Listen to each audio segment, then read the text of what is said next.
membaca dari buku Filipi hari ini. Saudaraku, pertama Filipi itu buku sukacita, kedua Filipi itu ditulis dari penjara. Ya, betapa hebatnya seorang yang di penjara masih bisa bersukacita.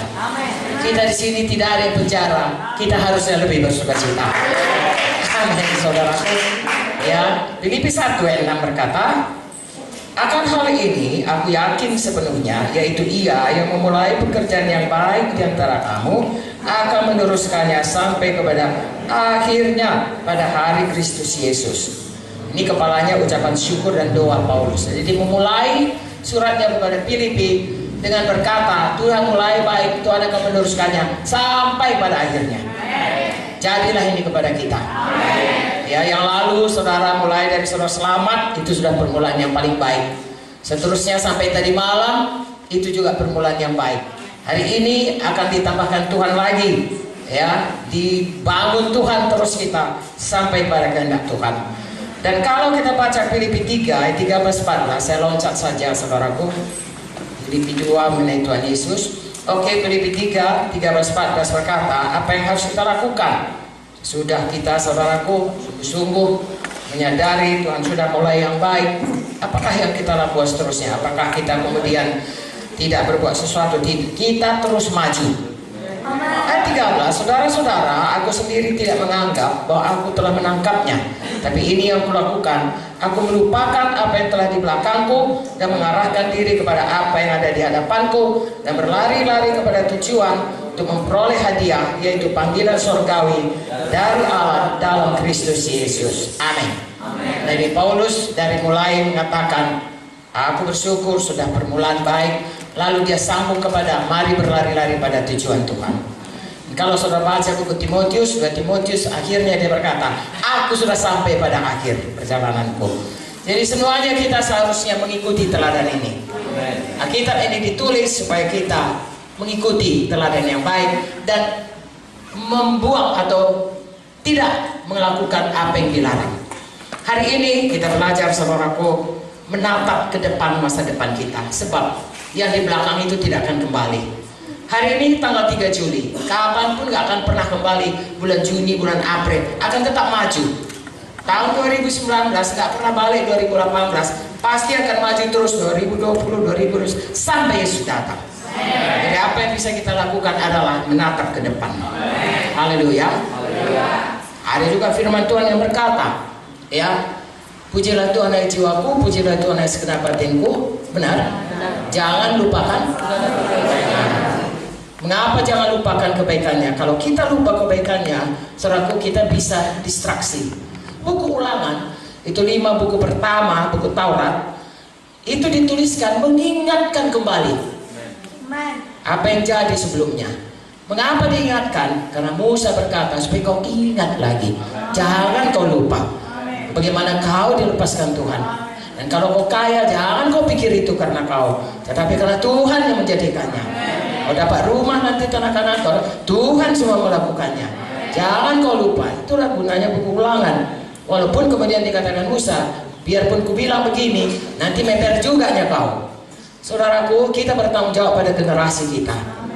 Musa bertanggung jawab pada generasinya, Joshua pada generasinya. Saudara baca Alkitab, sesudah generasi Joshua, hakim-hakim, orang Israel mundur dari jalan Tuhan. Sebenarnya saya sudah lewat generasi, lintas generasi 77 tahun, ya.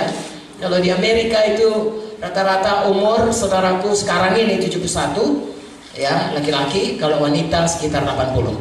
Jadi saya sudah lintas generasi, ya, sudah uzur. Tapi firman Tuhan berkata, ya di luar bertambah tua, ya di dalam bertambah dibaharui. Haleluya. Maka dengan sukacita saya ada di sini dan berkata, saudaraku, yang lalu sudah berlalu, bagi kita menatap masa depan. Dan apa yang ditugaskan Tuhan pada generasi kita, tolong kerjakan. Tuhan berkata, aku menemukan seorang yang berkenan kepadaku, yaitu Daud, yang melakukan segala yang kulakukan. Dia berhasil pada generasinya. Dan saudara lihat, saudaraku, betapapun Daud itu, saudaraku, dia berhasil. Salomo, ya, yang mulai yang begitu bijaksana, dan tidak ada orang sekaya dia, tapi ujungnya saudaraku tidak begitu baik, ya. Tetapi siapapun kita, generasi kita, kita bertanggung jawab. Makanya sekarang saya ajak saudara menatap ke depan. Mengapa? Saya pernah membaca mengenai satu yang dinamakan E-Line di daerah negeri barat sana. Namanya E-Line itu, saudaraku, kalau kita di sini kan jalan-jalan provinsi, jalan apa. Mereka itu selain daripada jalan raya, ada jalan untuk sepeda. Waktu kami ke negeri Belanda, saudaraku, orang berkata kepada kami, hati-hati ya Pak Munte, ya Ibu dan anak-anak, jangan sampai orang yang bersepeda itu melanggar Anda atau Anda menabrak mereka, karena itu jalan sepeda itu hak penuh mereka. Artinya orang yang berjalan sepeda itu jalan dia, kita yang menunggu dia, khusus untuk dia. Lalu saudaraku, itu adalah jalan sepeda karena memang dianjurkan orang bersepeda supaya jangan polusi di negeri itu. Tetapi selain itu mereka punya yang dikatakan tidak selalu ada, kadang-kadang diadakan, namanya E-Line. Itu kita tahu semuanya, IKTP dan lain sebagainya ya. Artinya itu digunakan untuk orang yang suka pakai gadget. Di seluruh dunia sekarang, apalagi anak muda, orang tua juga saudaraku, mama-mama, opung-opung kayak saya pun, bayi-bayi pun sudah tahu pakai gadget ya. Mereka itu suka melihat begini, dan kalau saudara tahu, kalau pakai gadget kan begini. Nggak ada orang pakai gadget gini kan. Semua begini. Jadi banyak sekali kecelakaan karena mereka itu begitulah ya, terikatnya dengan gadgetnya itu, sehingga mereka itu tidak tahu nabrak tiang listrik, nabrak orang lain, bahkan meper ke jalan raya. Ada yang jatuh ke jalan lintas kereta api. Ya, saya pernah, Vicky barangkali menceritakan, udah pun jatuh di tempat kereta api, polisi bilang cepat keluar, iya sebentar lagi, cek. Nah itulah dia saudaraku. Ya, jadi dibuatlah E-Line itu pada satu hari, saudaraku. Orang kemudian senang, lalu orang pikir akan selamanya dibuat. Tidak, pemerintah hanya buat itu satu hari untuk mengingatkan mereka bahwasanya kalau pakai ini hati-hati, kau bisa bahaya. Kalau matamu terus kemari. Saudaraku, hari ini saya mengajak saudara, jangan begini saja, yang lihat yang dekat aja, lihat pandang jauh ke depan. Amen. Karena kita punya masa depan.